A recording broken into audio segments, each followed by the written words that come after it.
And it's great to be here, Jasmine. Trey, great to be here with you to talk about something that I've actually been talking about in one form or another for a couple of years, if not longer. We have a real problem in this country in terms of our public dialogue, and there are many, many facets of the problem.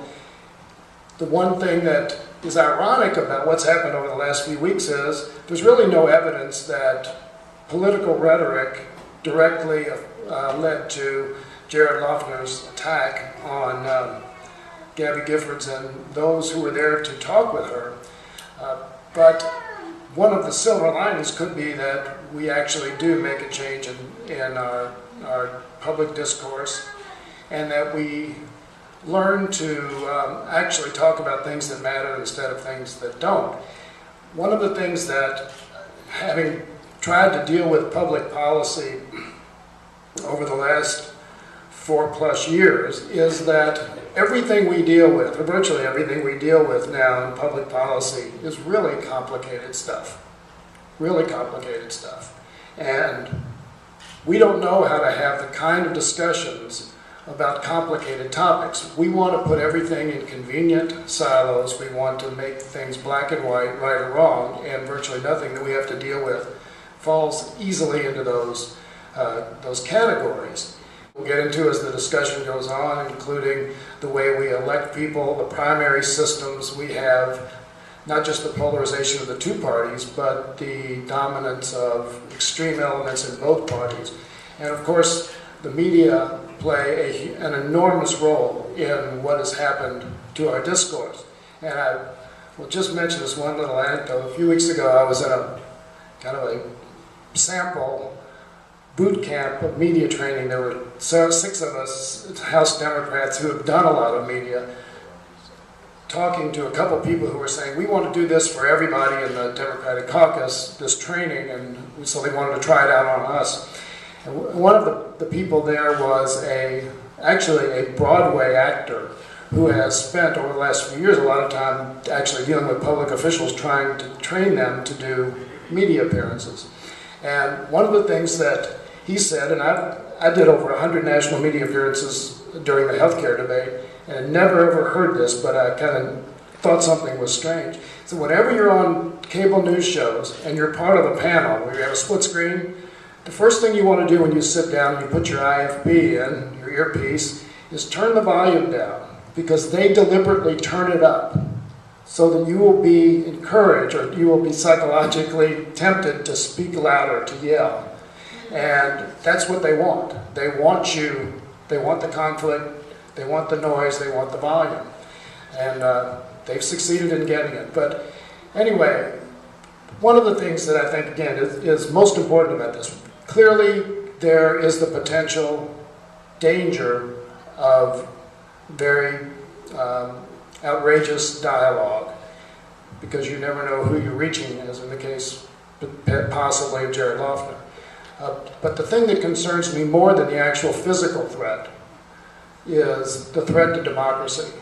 Because, again, right now the average soundbite on television news in the country is 9.8 seconds. And you can't really talk much about healthcare or financial reform, energy legislation, whatever it is, in 9.8 seconds. You can demonize somebody, you can throw out catchphrases that tend to inflame people, and it's not very healthy for coming to grips with the serious problems we have when you can't discuss them. So anyway, I'm going to close here. Thank you all for being here. I'm looking forward to the discussion, because again, this will be much more than 10 seconds, and we'll actually have an opportunity to have a very civil and thoughtful discussion. And before I turn it back to Mark, I want to congratulate Trey on his new position. It's a very, very important role. He was chosen from an incredibly competitive national field, and I think he'll do great things at Harvard, and I'm also glad he's leaving the competitive partisan arena in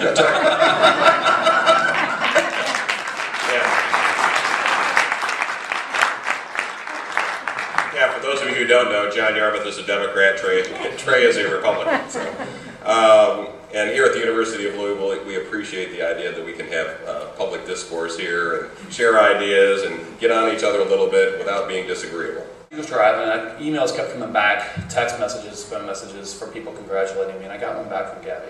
And she and her husband Mark had become friends with Nancy and me at a fellowship where it was a young elected officials fellowship, where folks from both parties, Republicans and Democrats, came together. We talked about democracy, we talked about civility, we talked about leadership, and became friends.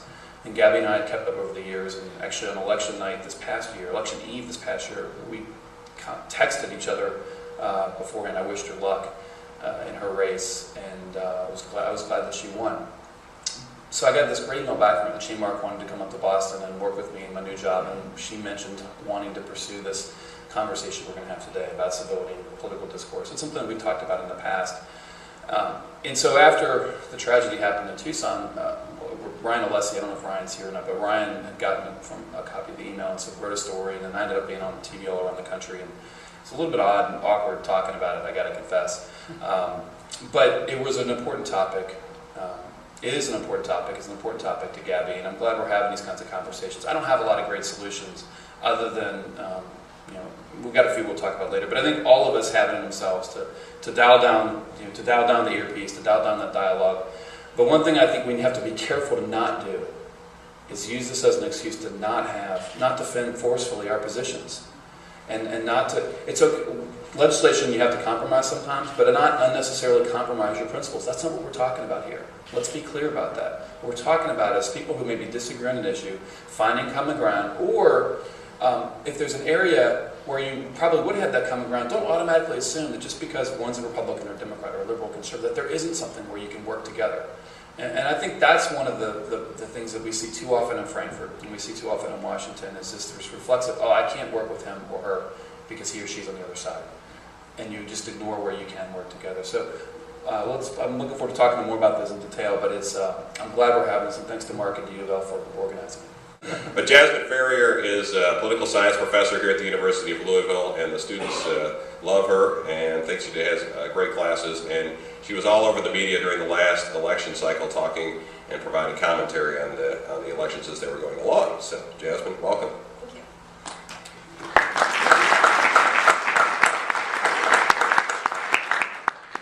I hope you're nicer to me than Chris Matthews was. Yeah, she was on MSNBC with Chris Matthews. He was pretty tough.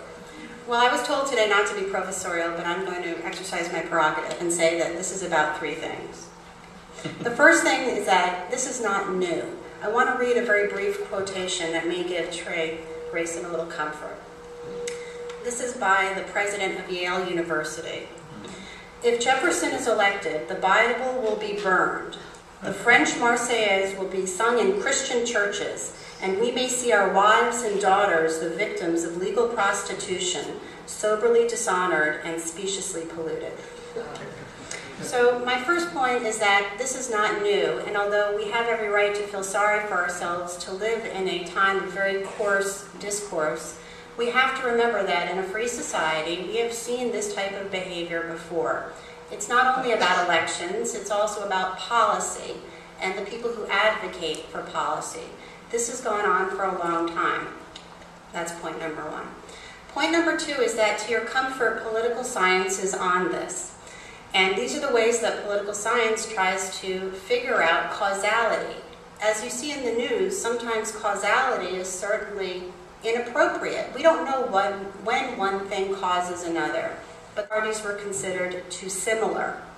And there wasn't a dime's worth of difference between the parties. An awkward part about American political life is that we have two parties.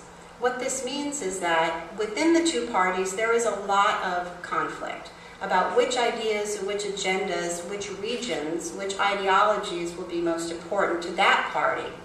But of course, sometimes the parties separate and they become very distinct.